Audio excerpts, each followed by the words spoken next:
IVF ചെയ്യാൻ അല്ലെങ്കിൽ ICSI ചെയ്യാൻ ഏറ്റവും നല്ല പ്രായം എന്താണ്? സർവ്വസാധാരണ കാണുന്ന ഒരു പ്രശ്നം എന്ന് വെച്ചാൽ ആൾക്കാർക്ക് എന്നാണ് ചെയ്യേണ്ടത്, എന്നാണ് അടുത്ത സ്റ്റെപ്പിലേക്ക് പോകേണ്ടതിന് തീരുമാനം ലേറ്റ് ആവുന്നു.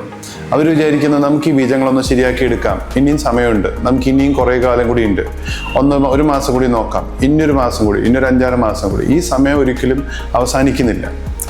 അവസാനം ഇത് ബീജങ്ങളെ നന്നാക്കാനും അവർക്ക് പറ്റില്ല. കാത്തിരുന്ന് സ്ത്രീകളുടെ അണ്ഡാശയത്തിലെ അണ്ടങ്ങളും തീർന്നു പോകുന്നു. അപ്പോൾ ഒരു പ്രായം കഴിയുമ്പോൾ അവസാനം ഒരു 37-38 വയസ്സെടുക്കുമ്പോൾ അവർ തീരുമാനിക്കുന്നു, ശരി ഇനി നമുക്ക് IVF ചെയ്യാം. ഇത് ഏറ്റവും വലിയ തെറ്റാണ്. എന്താ വെച്ചാൽ പ്രായം കൂടുന്നതനുസരിച്ച് അണ്ടങ്ങളുടെ ക്വാളിറ്റി കുറയും. നല്ല ക്വാളിറ്റിയും നല്ല ക്വാണ്ടിറ്റിയും ഉള്ള സമയം എന്ന് വെച്ചാൽ നല്ല അണ്ടങ്ങളുടെ സംഖ്യയും അതിൻ്റെ ആരോഗ്യമുള്ള അണ്ടങ്ങളുള്ള സമയത്ത് അതിനെ ഉപയോഗിച്ചാൽ ഉണ്ടാവുന്ന ഭ്രൂണങ്ങൾ നന്നായിരിക്കും. അതിൽ നിന്ന് പ്രഗ്നൻസി ചാൻസസ് തീർച്ചയായിട്ടും നന്നായിരിക്കും.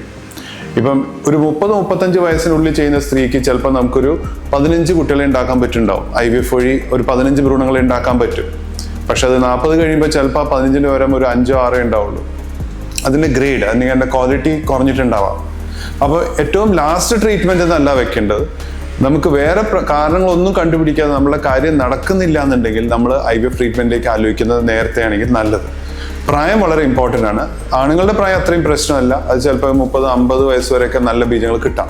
പക്ഷേ സ്ത്രീകളുടെ പ്രായം ഒരു 35-ൻ്റെ ഉള്ളിൽ വേഗം തീർക്കുകയാണ് നല്ലത്.